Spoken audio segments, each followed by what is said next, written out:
Our underreported story. Doesn't it seem like the Democrats are never playing by their own rule book? Or like they're making up the rules as they go? Well, that's because in large part they are. From attempting to remove a 200-year-old Senate procedure in the hopes to more easily push through the radical legislation to completely changing the rules of Congress and rigging the electoral map to secure power for their party, the left is actively working to consolidate their power in the nation's capital. With me now to delve deeper into the left's playbook is the Vice President of Heritage Action, Garrett Bess. Thanks for being here tonight, Garrett. Thanks for having me. Great. So you wrote a great piece about this at the Daily Caller recently called The Left-Wing Play, Rigging the Rules. So first, for our viewers who might not have read your piece, lay out the sports analogy that you use so we can all be on the same page, and then we can get into some of the more specifics that you have. Sure. Well, we were looking at the Super Bowl weekend and thought it was a great analogy for using it to demonstrate how the left is trying to rig the rules in their favor. So we basically just laid out an analogy where essentially I think we picked on Tom Brady, but we picked on sort of Tom Brady and the Tampa Bay Buccaneers to sort of change the rules as the game went on to ensure the outcome that they desired. And so we started to see this a little bit. We saw recently, earlier this year, we saw Democrat attempts to get rid of the filibuster. Then, of course, we saw two moderate Democrat senators saying they were not in favor of that. But was that the first attempt at Democrats trying to consolidate power in their favor? Well, no. I mean, the Democrats, I think the left has this sort of modern sort of manifest destiny, if you will, and that is they believe that they are entitled to rule over us.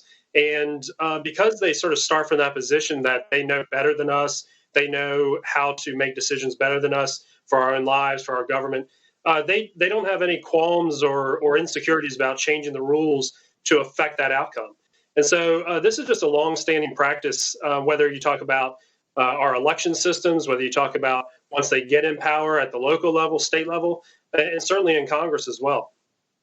So, for example, when it comes to the filibuster and they were not able to get rid of it completely, is there other ways for them to go around it, let's say, to pass some of their radical agenda, such as the Green New Deal, for example?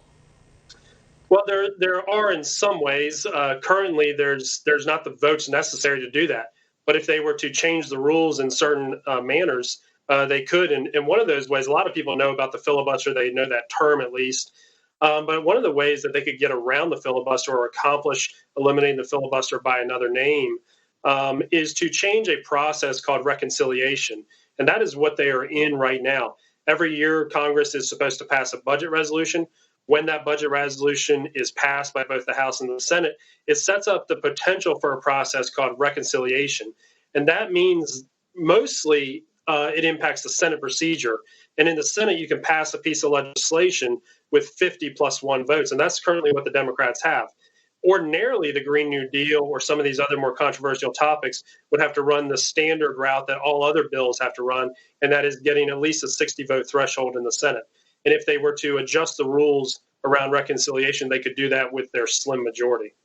And what you point out in the article about H.R. 1, that bill that Democrats recently reintroduced into the House, I believe just last month, that's the bill that really concerns me because in many ways it will legalize at the federal level a lot of the concerns that Trump supporters had during the last election back in November of 2020 when many Republicans were saying, why do we have an election season when it should be an election day? Why are ballots being allowed to come in a few days late? How come states aren't purging their voter rolls more often? A lot of those concerns that Trump supporters had then, now we see Democrats trying to make it law, essentially, here with H.R. 1. Tell me a little bit about that bill. Yeah, well, I mean, there's a litany of problems wrong with H.R. 1, and you've referenced some of them. I mean, if people are concerned about what we saw in November being an election season, if H.R. 1 were to pass, we wouldn't even have an election season. We have a coronation of Democrat politicians across the country. And basically, they throw out any sort of voter ID laws at basically across all the states.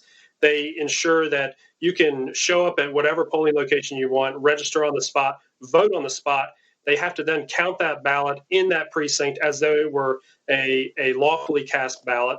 And the list goes on and on and on, including conservative donor exposure, et cetera. So H.R. 1 would be the absolute dream of the left to force upon all the good laws across the states to protect our ballots.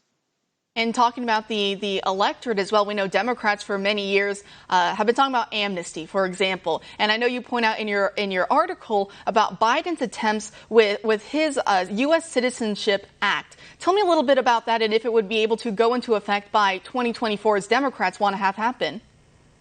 Yeah, so I mean, Biden sort of ran on this promise of unity, or at least in the follow on months to the November election, he promised a unifying posture coming into his presidency. In reality, the first couple hours that he gets into the White House, he transmits this bill to Congress that is, I mean, it's left of Obama's immigration policies.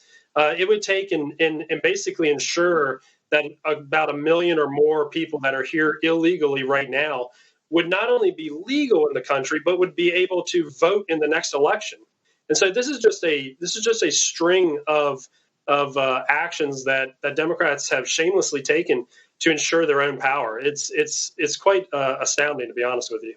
Yeah, you're exactly right. And the way they dress it up, too, as if they're doing this out of humanitarian concerns, out of the goodness of their own heart, when really it's interesting how all these humanitarian, these interests just happen to align with the interests that they've been pushing for many, many years. It's very convenient how that all seems to work out for Democrats. But now looking ahead to the future, Republicans did a very good job at taking many seats back in the House, but we didn't quite win back the majority. We see, of course, it's split even in the Senate with Kamala Harris as the tiebreaker there.